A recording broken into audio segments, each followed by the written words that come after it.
नमस्कार दोस्तों, स्वरपाल सीरीज में आपका स्वागत है। तो आज हम आप लोगों के लिए जीके जीएस का इंपॉर्टेंट क्लास लेके आ गए हैं और इसमें टोटल 50 क्वेश्चन हैं और इसमें जितने भी क्वेश्चन सेट किए गए हैं आपके एग्जाम के पॉइंट ऑफ व्यू से सभी क्वेश्चन इंपॉर्टेंट है। तो चलिए इस क्लास की शुरुआत करने से पहले बता दें, जो लोग अभी हमारे चैनल पर नए हैं आप हमारे चैनल को सब्सक्राइब कर लीजिए और घंटे के बटन को दबा दीजिए। तो चलिए इस क्लास की शुरुआत करते हैं। तो पहला क्वेश्चन है कि किस राज्य में सर्वाधिक अनाज का उत्पादन होता है। तो ऑप्शन में उत्तर प्रदेश, बिहार, महाराष्ट्र, मध्य प्रदेश। तो देखिए सर्वाधिक अनाज का उत्पादन जो है उत्तर प्रदेश में होता है और प्रति हेक्टर की बात की जाए अनाज उत्पादन के क्षेत्र में तो पंजाब में होता है। उसके बाद देखिए महाराष्ट्र और गुजरात के क्षेत्र में जो है ये कपास का उत्पादन सबसे ज़्यादा होता है और मध्य प्रदेश में जो है सबसे ज़्यादा दाल का उत्पादन होता है और बिहार जो है सिर्फ अपने खाने के लिए दाल चावल उत्पादन करता है। ठीक है, यह किसी भी लिस्ट में एक नंबर पे नहीं है। अब चलिए अगला क्वेश्चन देखते हैं। अगला क्वेश्चन है कि धुआंधार जलप्रपात किस नदी पर स्थित है। तो ऑप्शन में शरावती, नर्मदा, कावेरी, ताप्ती। तो देखिए धुआंधार जलप्रपात किस नदी पर है, तो नर्मदा नदी पर स्थित है और यह कहाँ है, जबलपुर में है। उसके बाद सभी ऑप्शन को देखते हैं। देखिए शरावती नदी पर एक जो है जलप्रपात है, कौन, तो जोग या गौरसप्पा जलप्रपात, जो कि इंपॉर्टेंट है, इसे भी याद रखिएगा। उसके बाद देखिए कावेरी नदी पर जो है आपको मेटूर बांध स्थित है। उसके बाद ताप्ती नदी पर जो है उकायू बांध है। ठीक है, इस सब को आप जरूर याद रखेंगे। अब अगला क्वेश्चन है कि सिलिकॉन क्या है। तो ऑप्शन में चालक, विद्युत रोधक, अर्धचालक, कुचालक।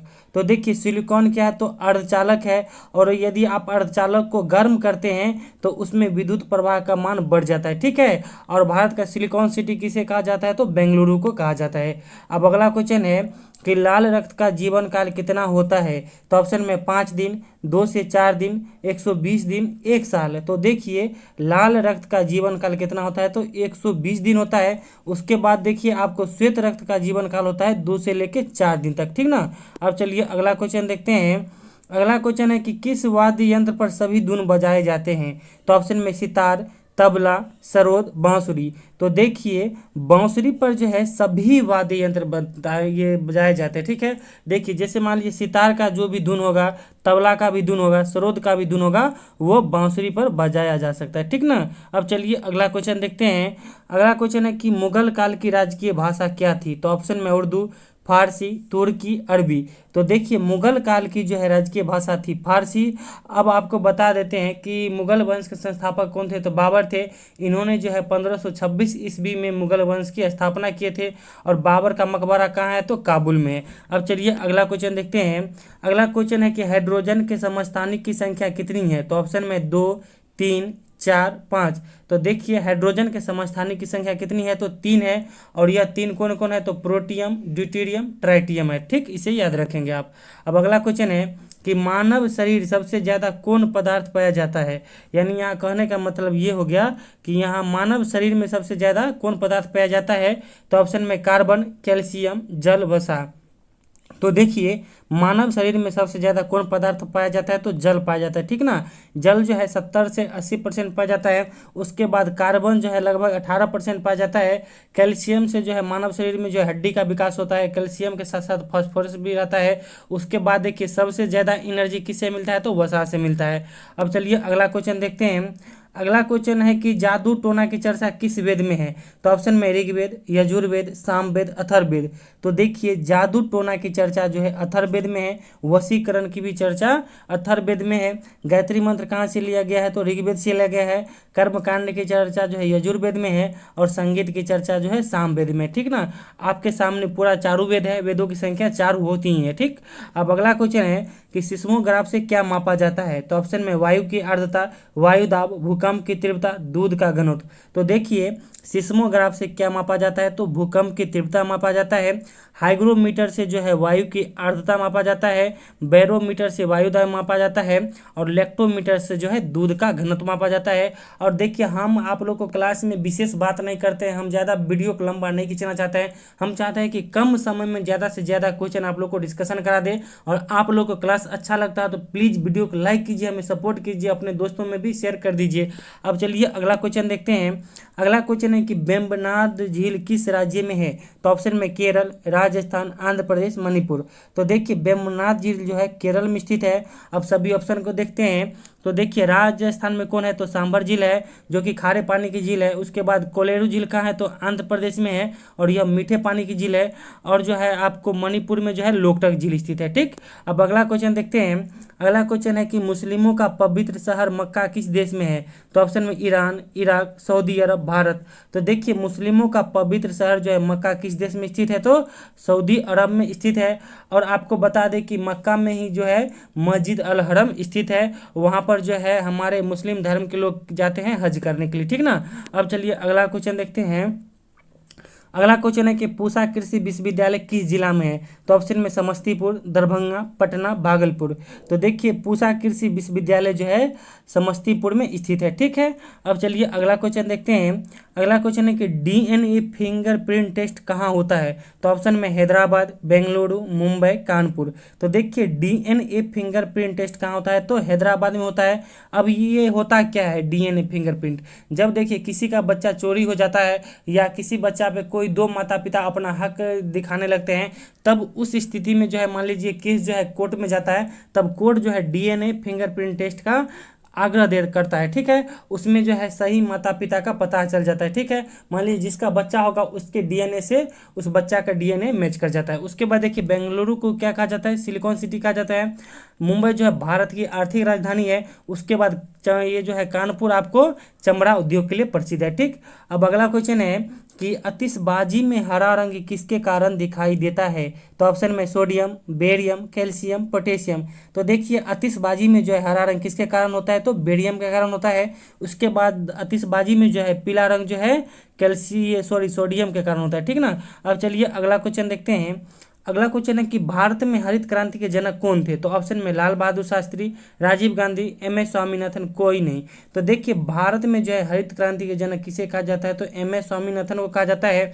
और भारत में जो है हरित क्रांति की शुरुआत 1966-67 में हुआ था और उस समय प्रधानमंत्री कौन थे, तो लाल बहादुर शास्त्री जी थे। ठीक, अब अगला क्वेश्चन देखते हैं।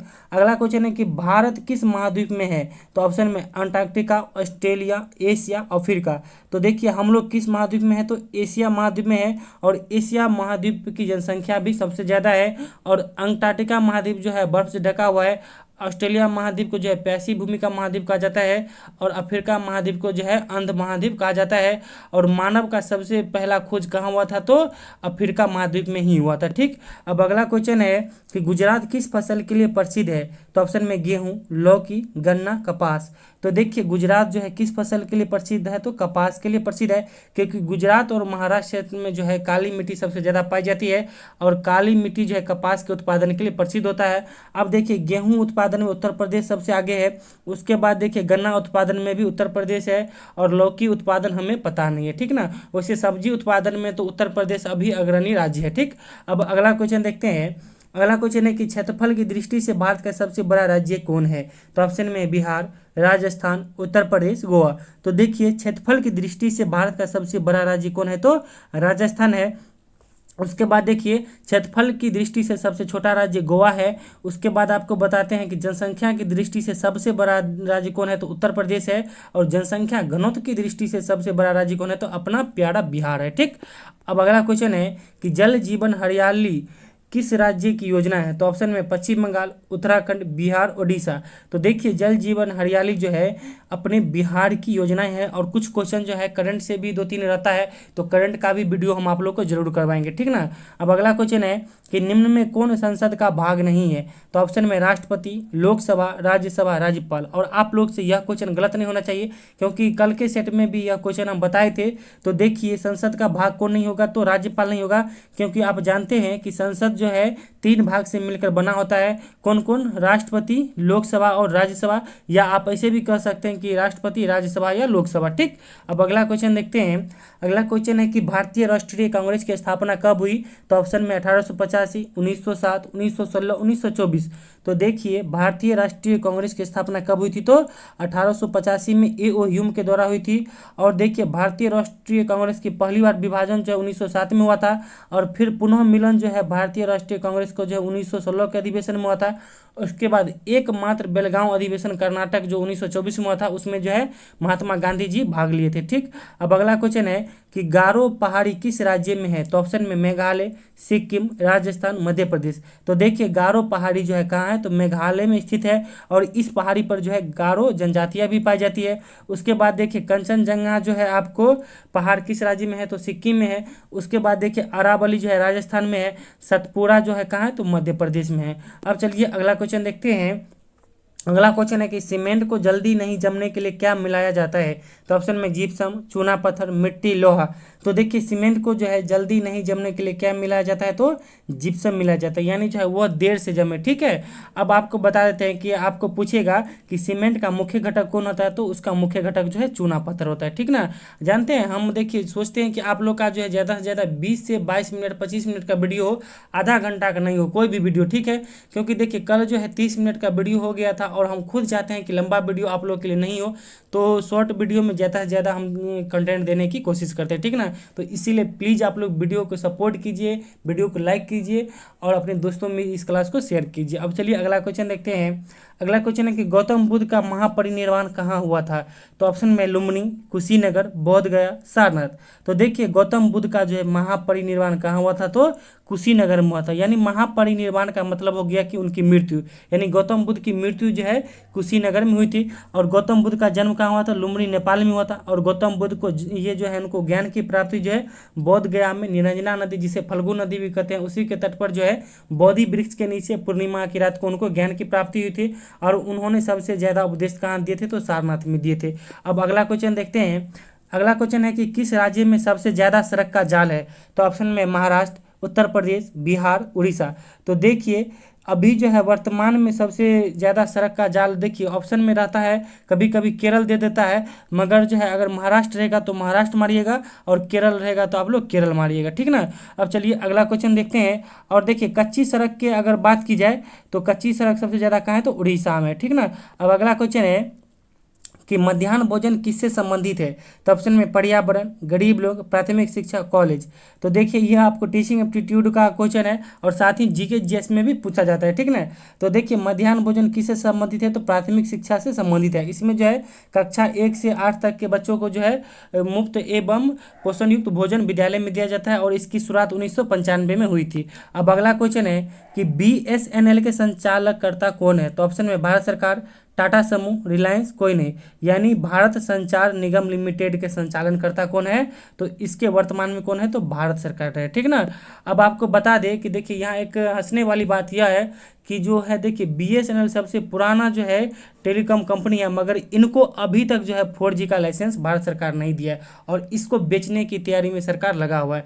चलिए हम लोग को तो राजनीति करना नहीं है, बस हम लोग को पढ़ाई करना है। ठीक, अब अगला क्वेश्चन देखते हैं। अगला क्वेश्चन है कि हीरा का उत्पादन सबसे ज़्यादा किस राज्य में होता है? तो ऑप्शन में राजस्थान, मध्य प्रदेश, कर्नाटक, उड़ीसा। तो देखिए हीरा का उत्पादन जो है मध्य प्रदेश के पन्ना खान में होता है। उसके बाद देखिए चांदी का उत्पादन राजस्थान में होता है। सोना का उत्पादन कोलार खान कर्नाटक में होता है। और जो है उड़ीसा जो है लौह संसाधन के मामले में अग्रणी राज्य है। अब अगला क्वेश्चन देखते हैं। अगला क्वेश्चन है कि सर्वदाता रक्त समूह कौन है? तो ऑप्शन में ओ, ए बी। तो देखिए सर्वदाता रक्त समूह जो है ओ को कहा जाता है और सर्वगाही रक्त समूह किसको कहा जाता है? तो ए बी को कहा जाता है। ठीक ना, अब चलिए अगला क्वेश्चन देखते हैं। अगला क्वेश्चन है कि उड़न पड़ी किसे कहा जाता है? तो ऑप्शन में PT Usha, Lata Mangeshkar, Annie Besant, Sarojini Naidu. तो देखिए उड़न पड़ी जो है PT उषा को कहा जाता है, सौर कोकिला लता मंगेशकर को कहा जाता है और एनी बेसेंट जो है पहली महिला थी जो भारतीय राष्ट्रीय कांग्रेस की जो अध्यक्षता की थी 1917 में। उसके बाद सरोजनी नायडू जो है पहली भारतीय महिला थी जिसने भारतीय राष्ट्रीय कांग्रेस की अध्यक्षता की थी। ठीक, अब अगला क्वेश्चन है कि सर्वाधिक पशुओं वाला देश कौन है? तो ऑप्शन में चीन, अमेरिका, भारत, रूस।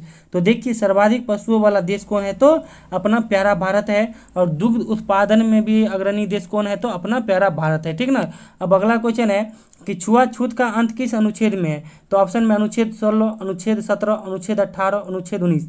तो देखिए छुआछूत या अस्पृश्यता का अंत जो है अनुच्छेद 17 में है और यह जो है मौलिक अधिकार के तहत दिया जाता है। उसके बाद देखिए अनुच्छेद 16 में जो है अवसर की समानता है, अनुच्छेद 18 में जो उपाधि का अंत है और अनुच्छेद 19 में जो है स्वतंत्रता की बात की गई है। ठीक है, अब आगे बढ़ने से पहले बता दें कि जो लोग आप हमारे साथ बेहतर तैयारी के लिए जुड़ना चाहते हैं तो हम आप लोग के लिए बिहार बीएड का स्पेशल नोट्स प्रोवाइड करा रहे हैं। तो ये मेरा नंबर है 7050387142, ये मेरा व्हाट्सएप नंबर है और फ़ोनपे गूगल पे भी यही नंबर है। आप छोटा सा अमाउंट पेमेंट करके मात्र 99 रुपया आप unlimited GK GS Hindi teaching aptitude का नोट्स ले सकते हैं। ठीक है, अब चलिए अगला क्वेश्चन देखते हैं।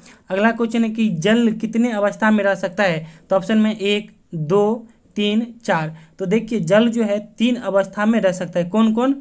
ठोस, द्रव और गैस। ठीक, अब अगला क्वेश्चन देखते हैं। अगला क्वेश्चन है कि भारत और चीन के बीच कौन सी सीमा रेखा है? तो ऑप्शन है मैकमोहन रेखा, रेड क्लिफ रेखा, ड्यूरैंड रेखा, इनमें से कोई नहीं।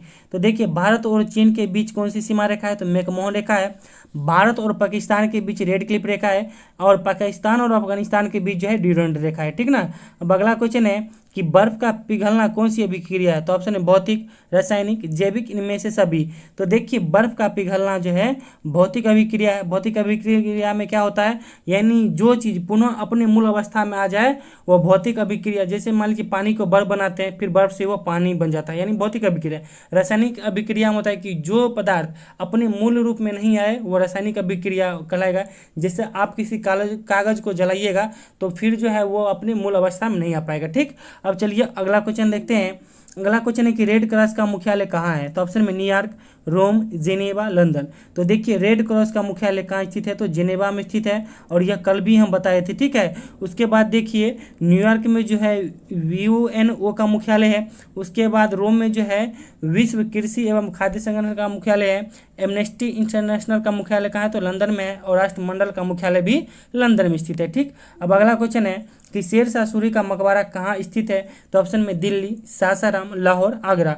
तो देखिए शेरशाह सूरी का मकबरा कहाँ स्थित है? तो सासाराम में स्थित है और यहाँ से एक क्वेश्चन बिहार बीएड सभी साल पूछता है। ठीक है, तो यह भी पूछा गया क्वेश्चन है। उसके बाद देखिए हुमायूं का मकबरा दिल्ली में है, जहांगीर का मकबरा लाहौर में है और शाहजहां का मकबरा आगरा में। ठीक, अब अगला क्वेश्चन देखते हैं कि शक्ति स्थल किसका समाधि स्थल है?